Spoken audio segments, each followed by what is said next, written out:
And good evening. Good afternoon and good evening. I am Dr. Scott Werden, the TOS guy. Today we're going to be very privileged to have Dr. Farid Gharagozloo from Celebration Hospital in Orlando, Florida, joining us. He has tremendous experience with TOS patients. He's developed pioneering approaches to the surgery in these patients, and we've had several very prolonged discussions and adventures learning about the underlying models of TOS. He's progressive, he's anti-dogmatic, he's brilliant, and I think you'll really enjoy his talk. Now, the first part of this talk is on me. We're going to talk about the history of TOS. And while it's a really long and rich history, with a lot of famous medical people in it, I can't tell that whole story in a short period of time. Even when I start telling this story, I get dragged into many side little holes, rabbit holes, because there's so many fascinations in it. But I'm going to focus on just a few things here. Let me switch now to sharing my screen with a little PowerPoint presentation, actually Keynote, to give Mac their credit. Farid, how are you? Hi, how are you, Scott? Good. Your volume is a little bit low. If you can bring up your audio. I just introduced you to our audience as an anti-dogmatic person who's brilliant and willing to question everything. And through your long experience, you've developed some really pioneering efforts. And I have also explained that the history of TOS is very thick and dense. So I'm going to focus on a few things here. I'm going to take a short period of time to go over history, and then we're going to let Dr. Gharagozloo go on and describe some of what he does and why he thinks the way he does about TOS and helps move everything forward. So allow me to set up my presentation here.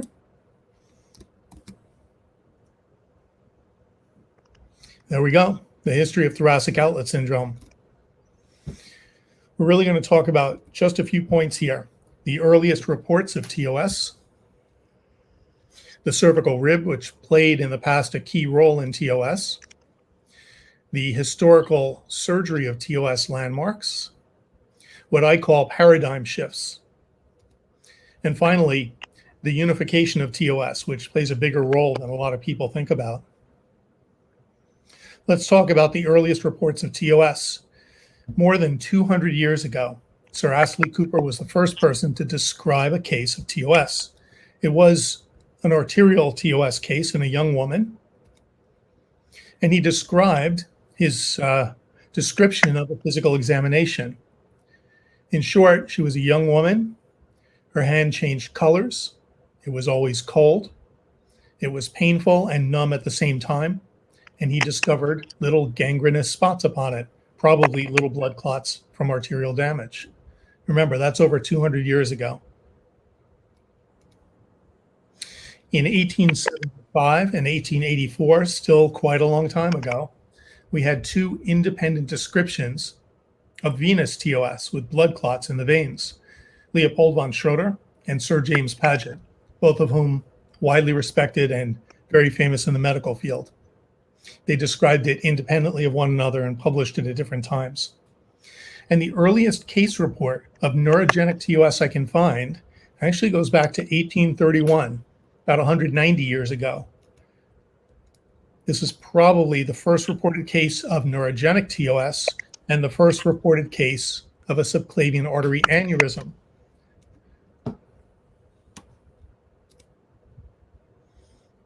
Hang on. My slides are not progressing. Here we go.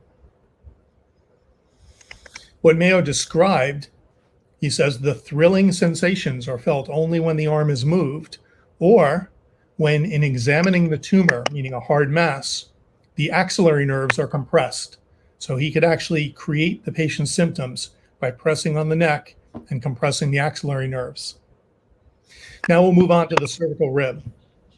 In 1895, Röntgen, who's very famous in my field of radiology, produced the first medical x-ray. It was actually an x-ray of his wife's hand with her wedding band on it.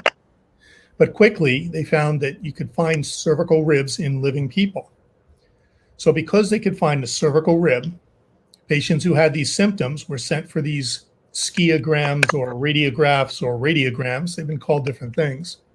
And they could find a cervical rib, which made it easy for the doctors of the time. They had used this amazing new technology, the X-ray, and they had created the cervical rib syndrome. Now, unfortunately, after that, What happened is people found the patients with the same symptoms, but without a cervical rib. And I don't want to go down that side hole too much, but it turns out the cervical rib, while an easy thing to remember, is not the primary cause of many cases of TOS. But to this day, 200 years later, a lot of doctors, if you say cervical rib, they'll say TOS. And if you say TOS, they'll say cervical rib. But we know a little more than that.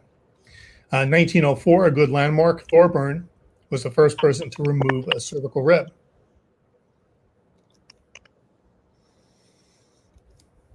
All right, that's at surgery landmarks. All right, 1861, Coote was the first person to perform TOS surgery, and he did not like being in that area. As I mentioned, Thorburn was the first person to actually remove a cervical rib. Hey, Dr. Werden. Yes. We actually can't see your slideshow, so I'm just cutting in to see if you can rectify that from your end. Okay. I'll check right here. Bear with me for a second. Doesn't matter because I didn't put any cute pictures in there. I just put names and dates. Let's see if this will work. Thank you, Herb. How about now? You are good to go. Excellent. We talked about Coote being the first person to go into the thoracic outlet and Thorburn being the first surgeon to actually remove a cervical rib. In 1905, just a year later, Dr. Murphy removed a cervical rib for a subclavian artery aneurysm. In 1910, a different Murphy was the first person to remove a normal first rib. It was a patient who did not have a cervical rib. And this is actually an important landmark. Adson is famous for the Adson sign, but he took a very radical approach to the cervical rib syndrome. He did not remove the cervical rib, which was somewhat tough, and instead he removed the anterior scalene muscle, and he had good results at first. So now let's talk about some of these paradigm shifts. These are people who thought differently and found things that other people had not described to that time. In 1912, a Dr. Todd described the position of the shoulder girdle ranging from kids all the way up to old people and found that gradually over life, the shoulder girdle changes position relative to the rib cage. And he thought that there was a sweet spot in there at a certain age. Young people would develop just the right level of the shoulder relative to the rib and would cause the compression we know as TOS. In 1919, remember, this is 100 years ago, Stopford and Telford, who were very famous and widely respected, they actually proposed a mechanism where the normal first rib could create a cervical rib syndrome. So it didn't need a cervical rib. They thought a normal first rib could cause the same clinical findings. And that was radical at the time. In 1920, a guy named Law was the first person to do dissections of cadavers, and he found a whole bunch of different soft tissue bands that could cause the same condition. And as I mentioned, Adson performed the first scalenotomy, removal of the anterior scalene muscle in patients with a cervical rib. His reasoning was there's a narrow space, everybody is going way back to get that cervical rib, but I can just take the front part of the space, and it worked. 1927, there are a couple of different papers by these doctors, and they were the first people to describe a stroke in a patient with TOS. And they reasoned and later proved that a blood clot would develop in the artery, and then the blood clot would start lengthening both forward and backwards. And when it got far enough backwards, it would reach the arteries to the brain and then cause a stroke. In 1929, Nafziger and Grant in San Francisco, they actually suggested that a lot of scalene muscle anomalies, meaning abnormalities people are born with, could cause TOS, again, without a cervical rib. Remember at the time, cervical rib syndrome was it, but here are people describing soft tissue abnormalities that cause the same syndrome. And later in 1935, Michael DeBakey and some co-authors actually came up with a name our viewers may have heard of, Scalenus anticus syndrome. They did give credit to Nafziger, who had described it first but not published. Michael DeBakey, just as a side note, was actually an incredibly famous guy who did a million things, but I believe he was the man who created the Mobile Army Surgical Hospital, the MASH unit.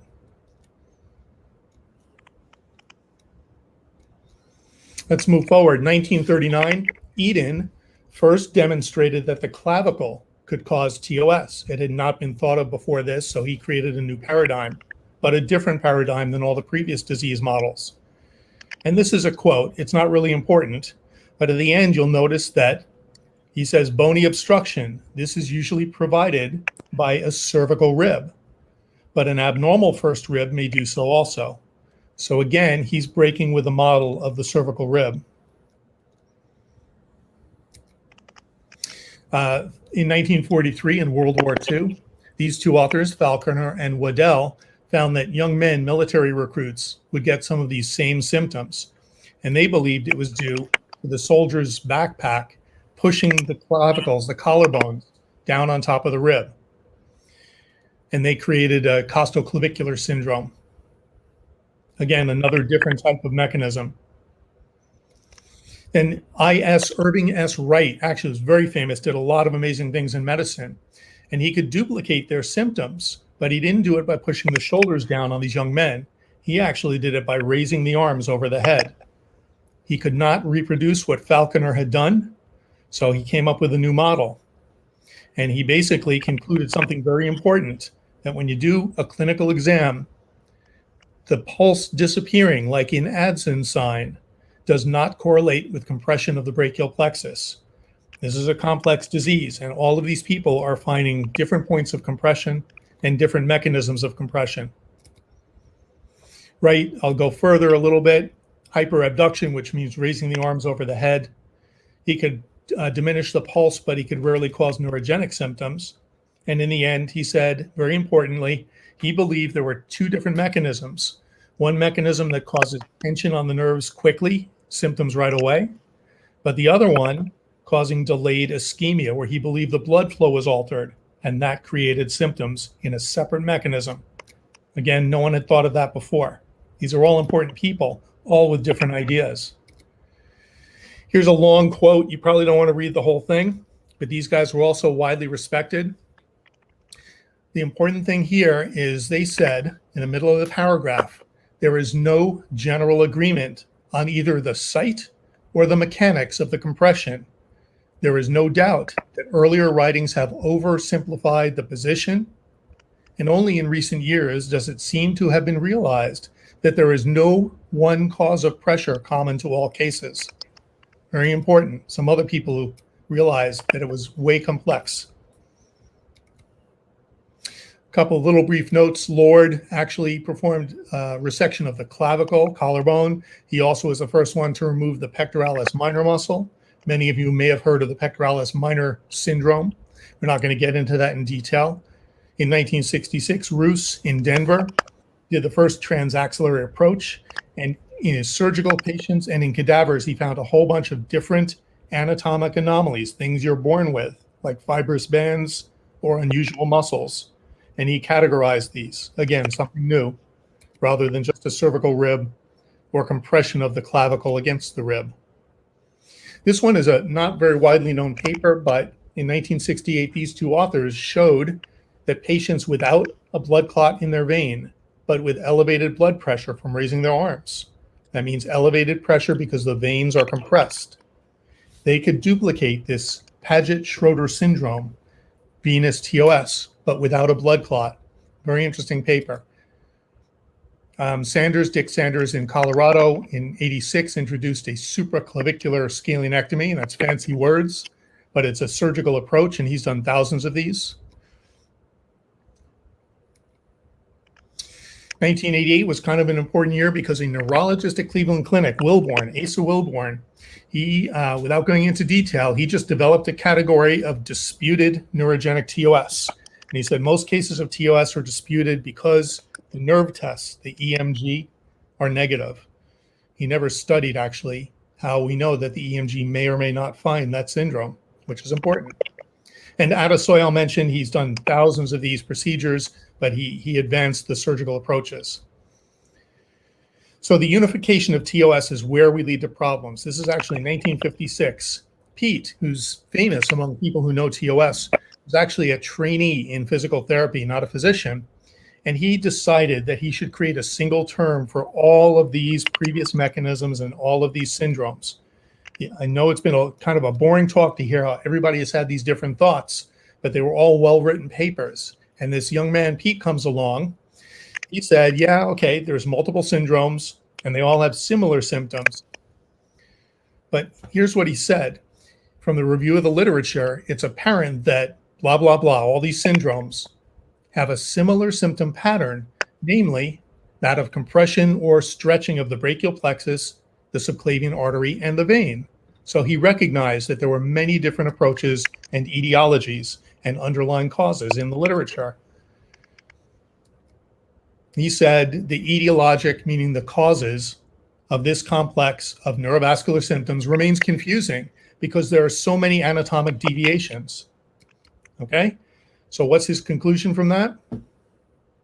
Conclusion is they therefore might be grouped together and referred to as the thoracic outlet syndrome. This quote is amazing. He's just described all the previous researchers and all the complexity and how there's so many causes. And then he says, therefore, they might be grouped together.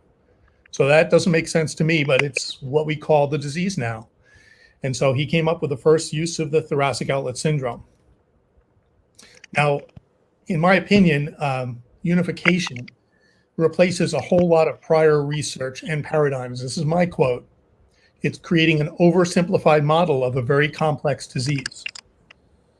And it's a really unhealthy, pardon my pun, paradigm. It does not help patients with TOS.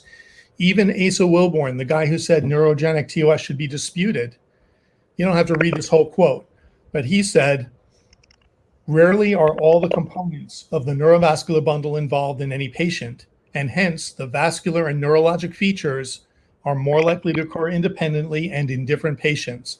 Even he acknowledged that there were many different types, symptoms, causes. So my summary is really pretty simple. TOS was first described 200 years ago. Many famous people in medicine have written a lot of papers and have found a lot of different things that happen, both anatomically and symptomatically. It's a complex and variable disease. And unfortunately, in 1956, while we made it easy for docs to know one name with 3 letters, TOS, that unification may really represent a barrier to understanding and treatment of the disease. And this leads me to Dr. Gharagozloo, because there are TOS specialists out there right now, like Dr. G, who have been and are continuing to work on these new paradigms so we improve our understanding and treatment. And with that, I want to welcome Dr. Gharagozloo. Hopefully I've done this correctly and switched to the right frame. Herb, you'll back me up. All right, good. Can you see me? Thank you. Yes, thank you, Scott. Thank you very much. Can you bring up your volume anymore? I'm having a little trouble hearing you myself. Farid. Are you? I mean, I'm actually joining you, but my iPhone. So maybe is this better now? A little bit better. Yep. Yeah, I'll come All a little closer to this. My apologies, but we'll do our best with the technology we have. So, first message I would say for whoever is on this webinar or watching us is if you're confused about the history of this disease, you're not alone. And the issue really is that never in the history of medicine have physicians, and I say this from personal experience, ever spoken more about a subject that we know so little about. And I think that the beginning point for my discussion needs to really be a personal discussion about how back in 1992, when I finished my training and started an interest in this area, how my journey has taken me now in the past 28 years to where we are now, because I think that it is a journey that is really relevant to the experience of many physicians. I received a traveling scholarship at the end of my training in cardiothoracic surgery. And as part of that great honor, I had the opportunity of visiting a giant in the field of thoracic outlet syndrome surgery by now Dr. Hal Urchel in Texas. And even Dr. Urchel, who was way in the sort of the mature portion of his career, was confused about this disease. And that sort of kindled an interest in me to spend the rest of my career in trying to understand this. Thoracic Outlet Syndrome, for those who sort of look at it superficially, is fascinating, because if you really look at this, we talk about the Pete classification, so beautifully described by Dr. Werden. And yet, I would say most people would agree that about 1% of the patients have what Pete would say is arterial TOS. Maybe about 2 to 3% of the patients would have what's called venous TOS. And the rest of the patients have this neurogenic TOS. This neurogenic disease is the thing we need to concentrate on.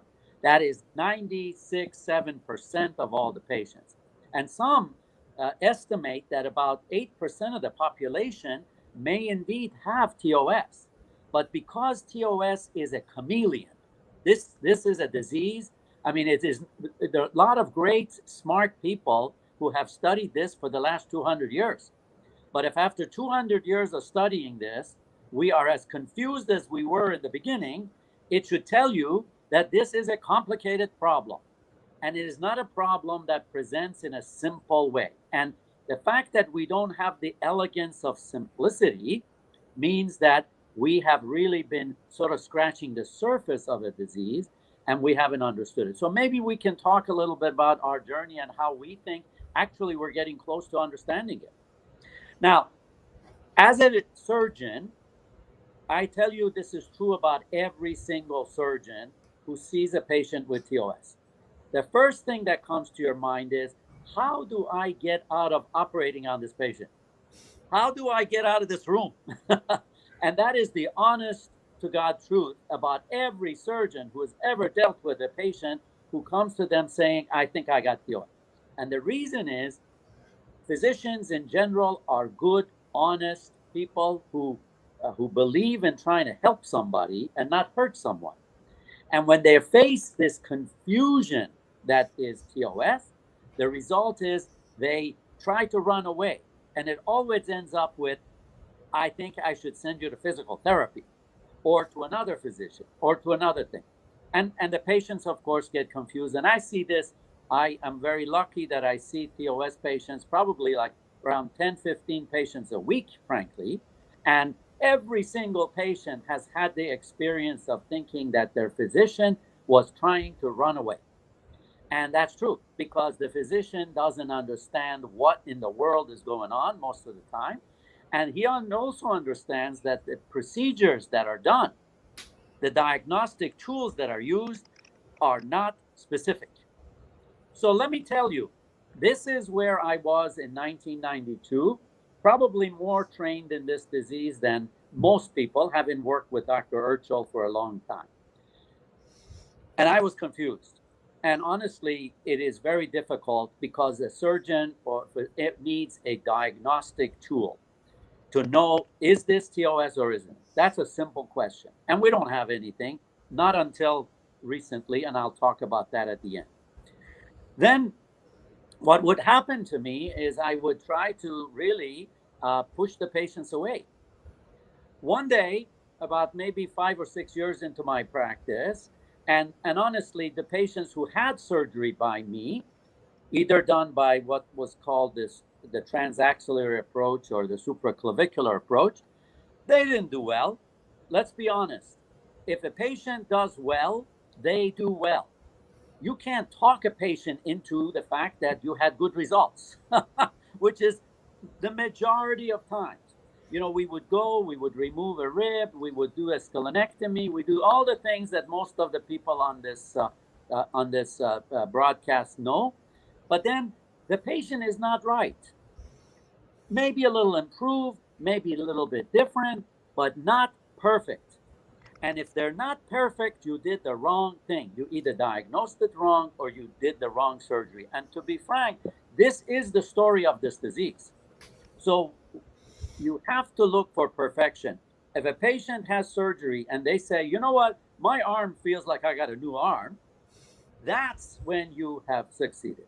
And very rarely did that happen to me, and I think to most people in that phase of my career. One day, I was talking to a young woman, and she says, Doc, I'm having trouble explaining to you how my arms feel. And the only way I can tell you is it feels like my leg when it falls asleep. When she said this, it was this, like in a cartoon, this light that goes on in your head, because she put us into a whole different venue, a whole different world of looking at this disease. I say this to you because it's very similar to, most people know the issues we had 500-600 years ago about whether the earth was round or flat. Now, people weren't stupid. The ones who said the earth was flat were not all of it, stupid, and we didn't all of a sudden get smart. What happened is we got a new view on the earth. When they came up with the astrolabe and I don't know what else, and they could navigate past the shores a little bit further, they found that if you kept going, because you were sort of going further with new technology, you weren't falling off the end. So, wow, it's not flat, it's round. The issue is we have had problems in TOS thinking based on our technology, based on our ability to see this disease. And of course, things like Pete, as Dr. Werden said, have really done great disservice to this because they've tried to simplify a very complex problem.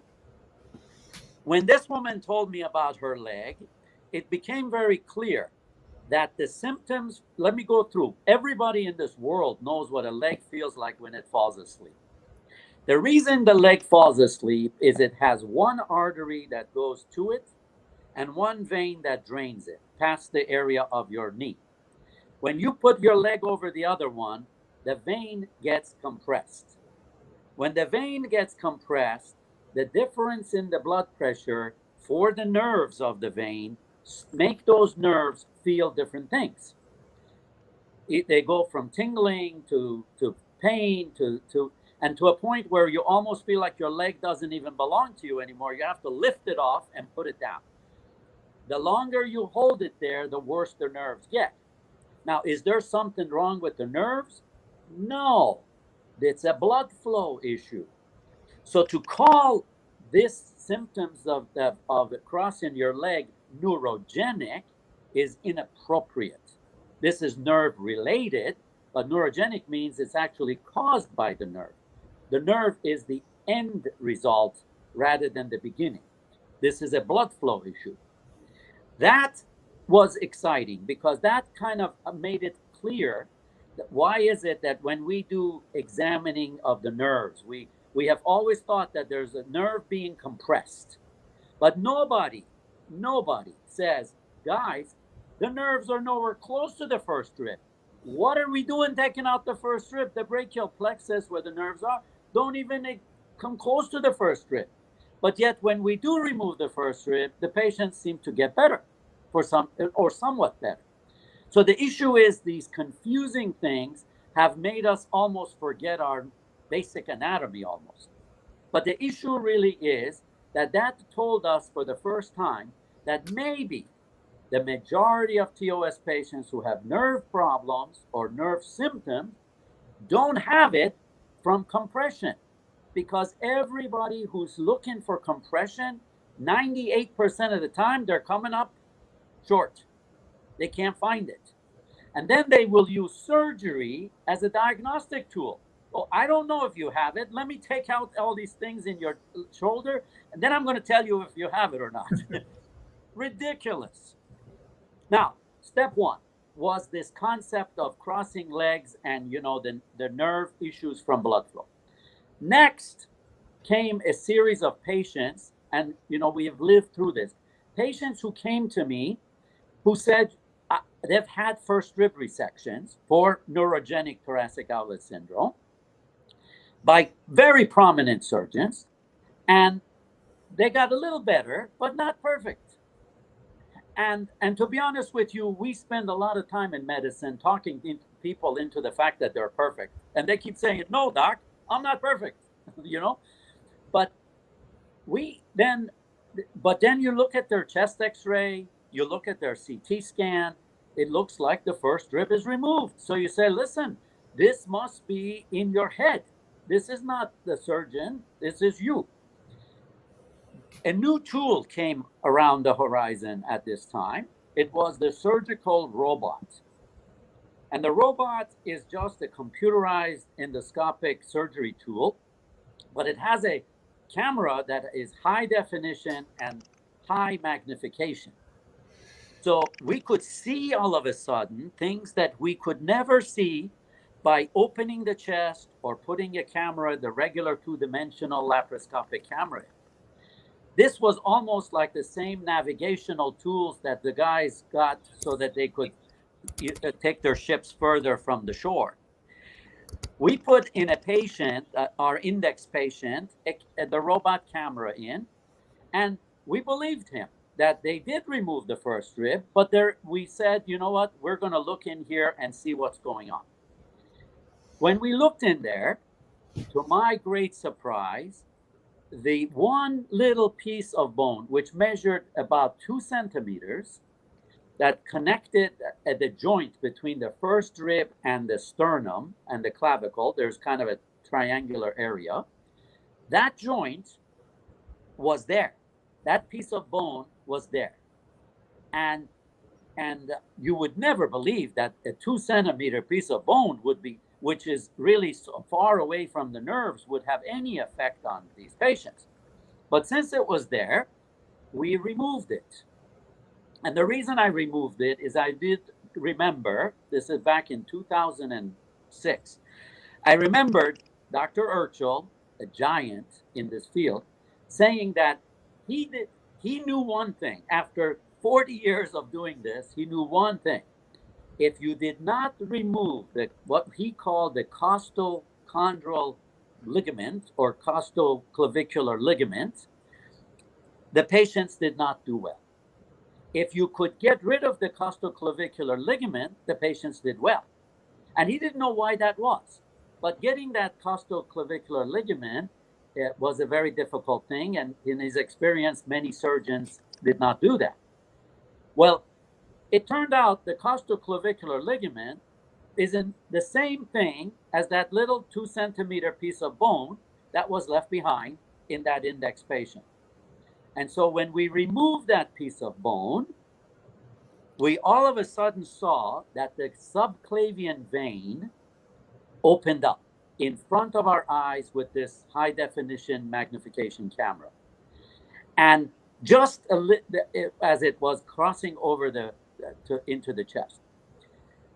After that patient, we did 11 other patients who had had first rib resection and had no evidence of anything else except they didn't get better. And every single one of them had this area that was left behind. Because frankly, doing it by going from, you can't get that piece from outside. It's behind the breastbone. So you end up cutting the bone and saying, hey, I got the rib, that we're good. Now, that was the second piece of, this is like, I want you people listening to us to think of this as a detective trying to make sense out of a crime scene and how the different things have come in to form that crime scene. So we have the evidence of the woman talking about the leg crossing. Now we have the evidence of this little piece of bone that it was same thing that was observed by Dr. Urchel, but called something else. And now we then got to a point where we said, you know what? We need to look at this rib. We need to look, why is it? What is it about this rib that's different? Now, all these years we have said something is compressing something else. That has been the common denominator in this disease. But no one has said, what is it about this first rib that is so important? And what we have discovered as a result of all this is we did a study looking at the ribs of people who had TOS And then we looked at normal ribs, and this is all published data, where we found that in a normal rib, there is a little space, and the nerve vein that is sitting, that draining the arm and the neck and the shoulder and this whole area goes over the rib in a little space. And that space protects the rib from getting pinched between the clavicle and the vein from being pinched between the clavicle and the first rib. Well, it turns out that if you look at their bone from patients who have TOS, proven by the fact that it was removed and they got all better, they don't have that space. They have a tubercle, meaning like a little bump of bone, which really corresponds to the joint between the first rib and the sternum. What happened is that this let the light go on in our head to let us think that perhaps what we have called neurogenic thoracic outlet syndrome is really nerve symptoms related to compression of the vein. And what we have called venous thoracic outlet syndrome is really the same patient with neurogenic who then all of a sudden held their arm in a position that compressed the vein so long that the vein clotted.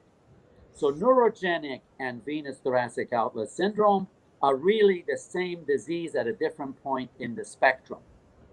And arterial thoracic outlet syndrome is a whole different disease that has nothing to do with this area. That is a paradigm shift, as Dr. Werden would say. That was the working hypothesis. Now, the paper that we wrote showed the pathology, so we basically said, this is the pathology for the majority of people with neurogenic TOS. And the key is, the way you define neurogenic TOS is after you've exhausted everything else. That, there are people who have nerve compression for something else. You got to rule all of that out. And once that's all ruled out, now you're left with a person who has these weird symptoms: neck, shoulder, back, side of the chest, some headaches, and so forth. And then the next question was, how do we prove this? How do we diagnose this? And that's when my colleagues in radiology come in, people like Dr. Werden with the great expertise in MR, looking at this anatomy, which is very complicated. So to make a long story short, what we believe at the present time, and the reason I get excited about this is we do this surgery many times a week. And for the first time in a 28-year career, in the last maybe 3-4 years, I'm able to do the operation. And when I walk into the room of the patient, the day after surgery, they're perfect. Every time. This is the elegance of simplicity.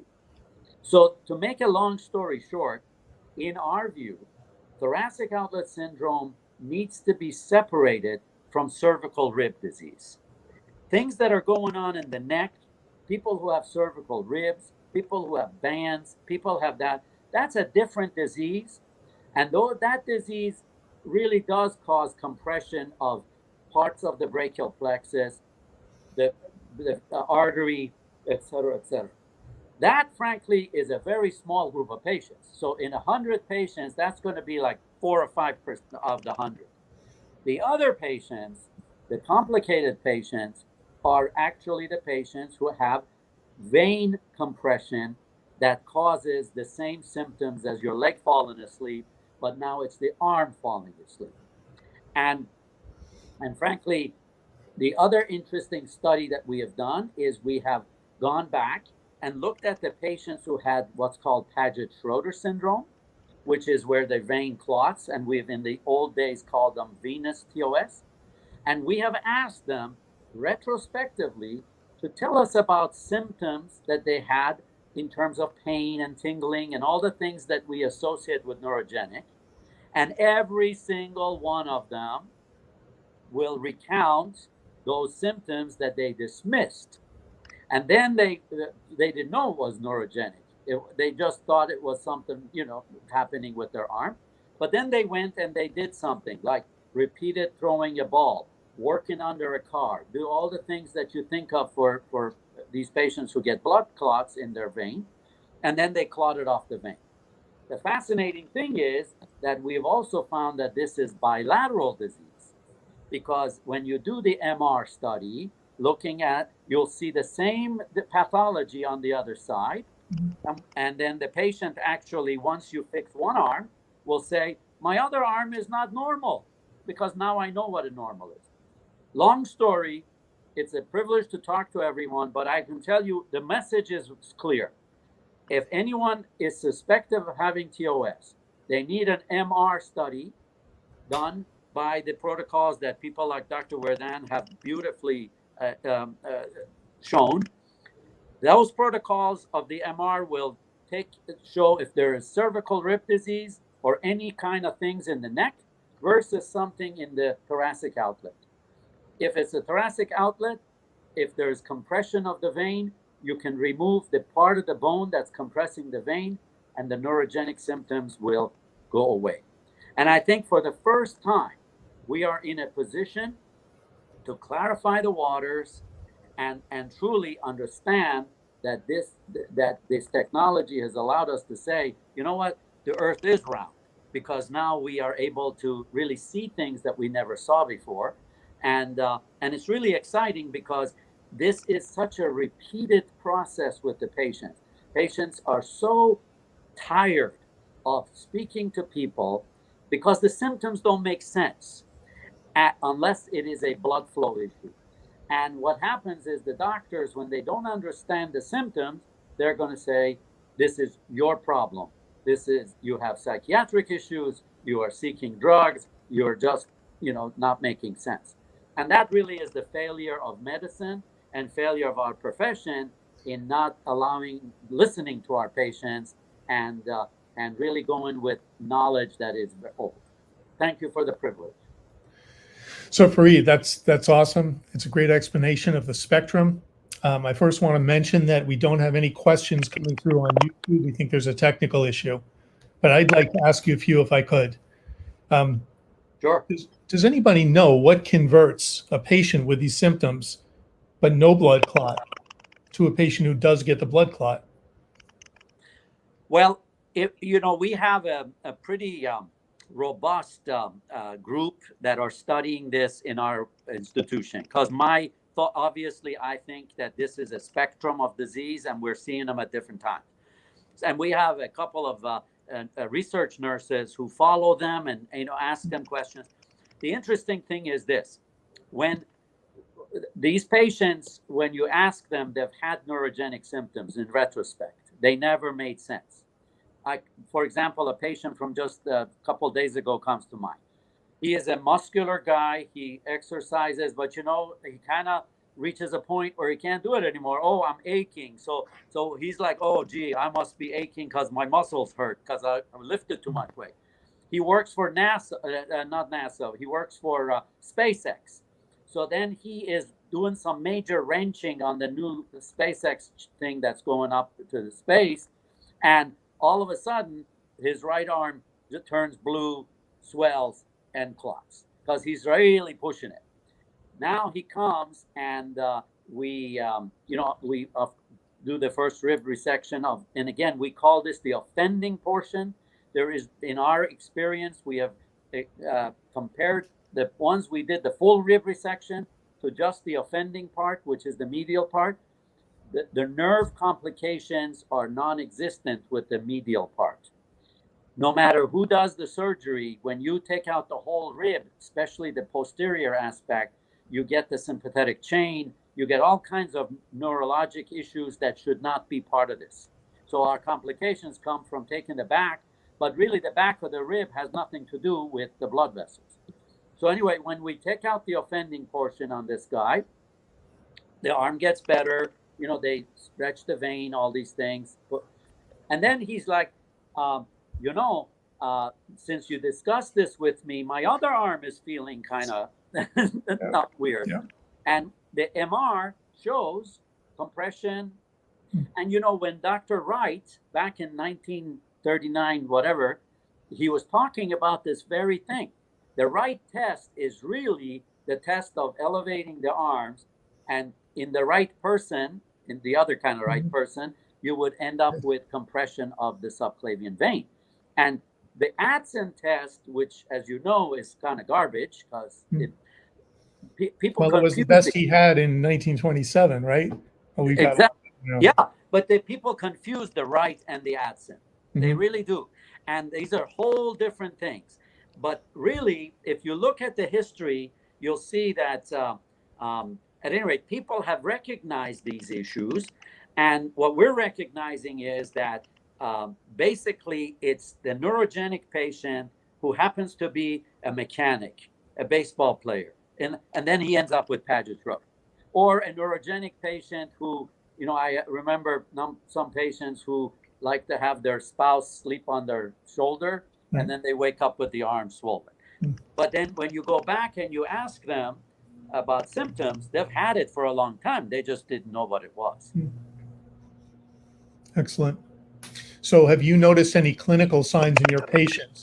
I know that the typical, for our viewers, typical venous TOS means a blood clot. It's like an on and off switch, none of the spectrum you talk about. And then they can get collateral veins on their chest, their arm swells. Have you seen even subtle findings of that, like supraclavicular fossa edema or a slight difference in the arm diameter? Do you see that in your patients? Yes, I think, yes. I mean, again, as you said, it's very easy to deal with a patient who clots their arm, right? I mean, then that's a known thing that everyone can handle that pretty well.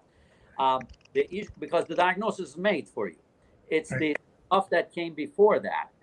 And really, if you pay attention, then regular neurogenic patient who comes and is talking about pain, you will elicit those kinds of symptoms if you ask them. But they don't realize that that's what it is, but that's what it is. You know, I saw a patient today. He's 76 years old, which is kind of unusual for our experience.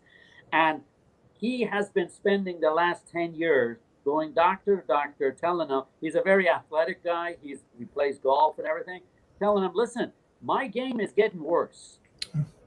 You see? And they're doing shoulder injections and all kinds of stuff like that. But really, we spend very little time listening because it doesn't make much sense if you're thinking a specific nerve compression, right? But at any rate, he had, I was amazed. He's the oldest patient that I've seen, but he has bilateral TOS from, you know, venous compression at an inlet. And so I'm hoping, you know, again, I don't mean to be sort of dogmatic about this stuff, but, you know, it's fascinating. As a surgeon, I'm seeing things which just don't make sense the way we have talked in the past. Right. You know, it's amazing to me that it cannot be that we're on the wrong path. We say, we define TOS as compression of the subclavian innominate junction by an abnormal bone. That's our working definition. And if you really think about it, the test of that hypothesis is if you resolve that problem, will they be perfect or not?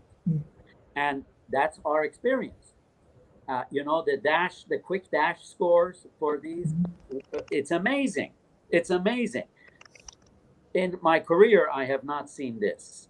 You know, I mean, I really do remember so many times either producing new problems for our patients. You know, we do a transaxillary, and now they got a winging scapula, and that now they don't really care about the arm because now their scapula is winged because we did it. Right.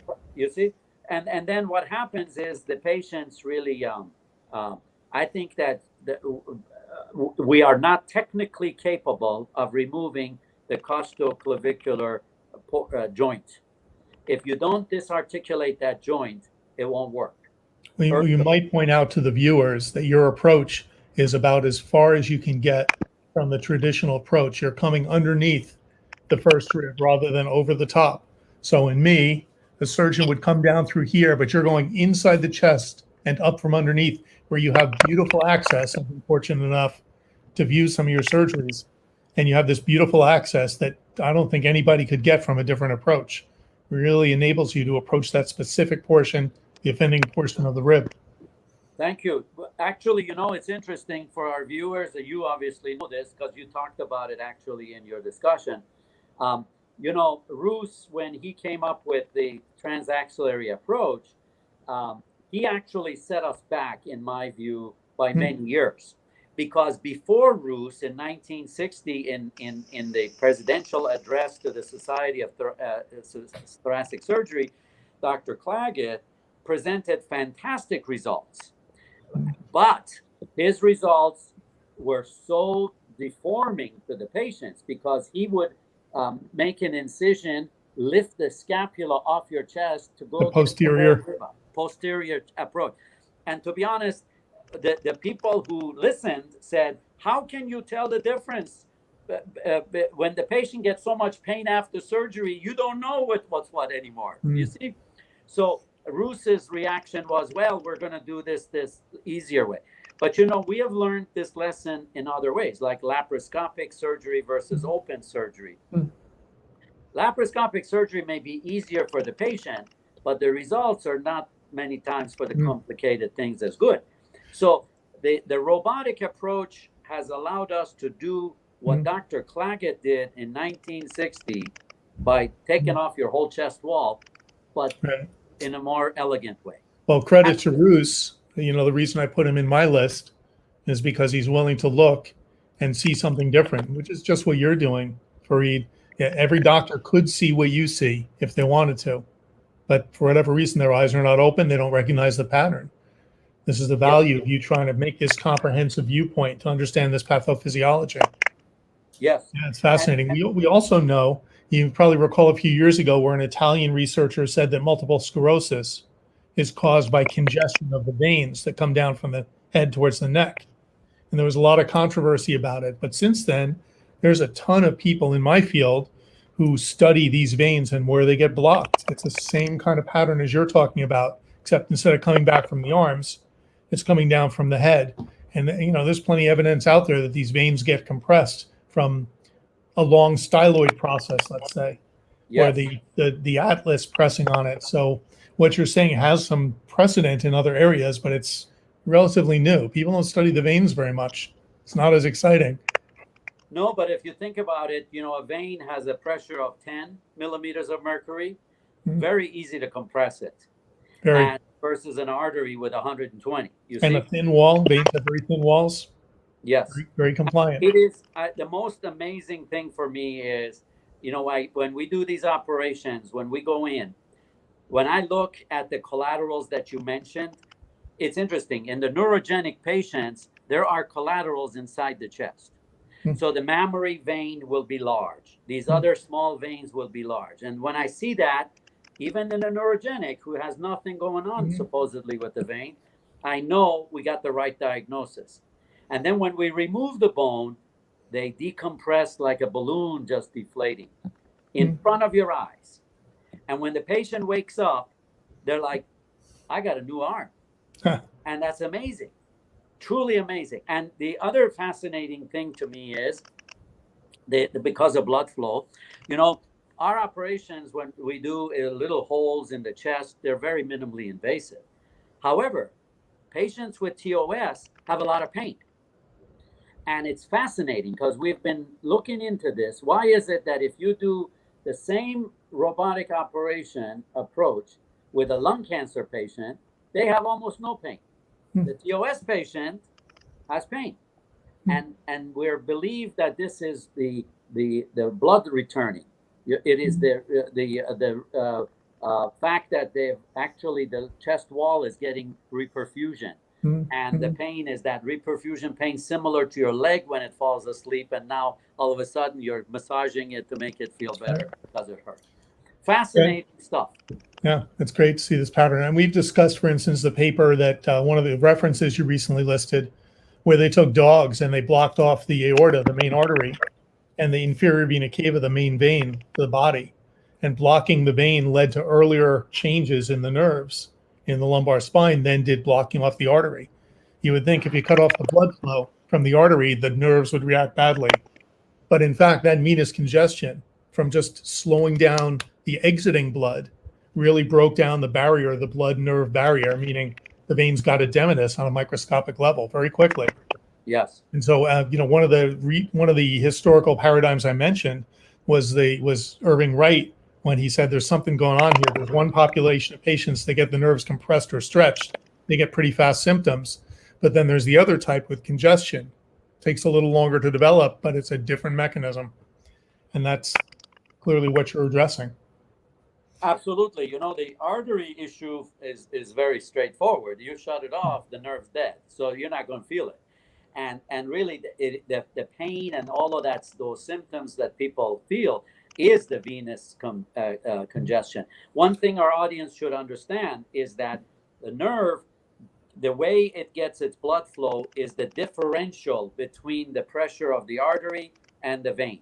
So if the vein pressure goes up because you're squeezing it and causing higher pressure, the blood flow from the artery goes down. And that's really the issue. And that's why the nerve is screaming, because that delta, as it's called, the differential is a problem. To propose a different way to look at it, if you have an in hose and an out hose, and you step on the out hose, that section in the middle is going to see more pressure and start swelling up. Yes. So what you're saying is we do have pathology of the nerves, but a lot of it is secondary to this swelling, this abnormal drainage, that the veins are backed up. Yes. Yeah. And, we see, for example, another example of this, just that we notice that there is a condition in children, for example, who have congenital heart surgery. For a long time, we only paid attention to perfusing their brain with the arterial blood flow. But then you would clamp the veins and let the pressure elevate in the vein, and you didn't think of too much of it. And those children, unfortunately, had irreversible brain damage, even though they were getting plenty of artery flow. So the venous drainage of the brain is just as important as the arterial flow because of that. Yeah. Awesome. So interesting things. So if I might ask you a favor, because we haven't been able to get the questions from YouTube, if we get some patients who email us some questions, can we forward them to you and have you answer them for patients? Absolutely. But one thing I really want to leave our patients with is anytime there's a question of TOS, you have to do that MR study, which is, and Dr. Werden can talk about it more. But that is the only study that is going to tell every piece of this story in one sitting. That is truly a game changer. Well, we can show the bones, just so patients know. We can show the bones, we can show the nerves, we can show the arteries, we can show the veins in two different positions. So in specific, that spot that you focus so intensely on, where the nerves, where the veins get most compressed, we can clearly see that in patients, along with whatever other nerve compression there is, but it's pretty critical. So great. This is really educational for me too. Really appreciate it. Thank you. It's been a privilege, and I appreciate the conversation and the invitation.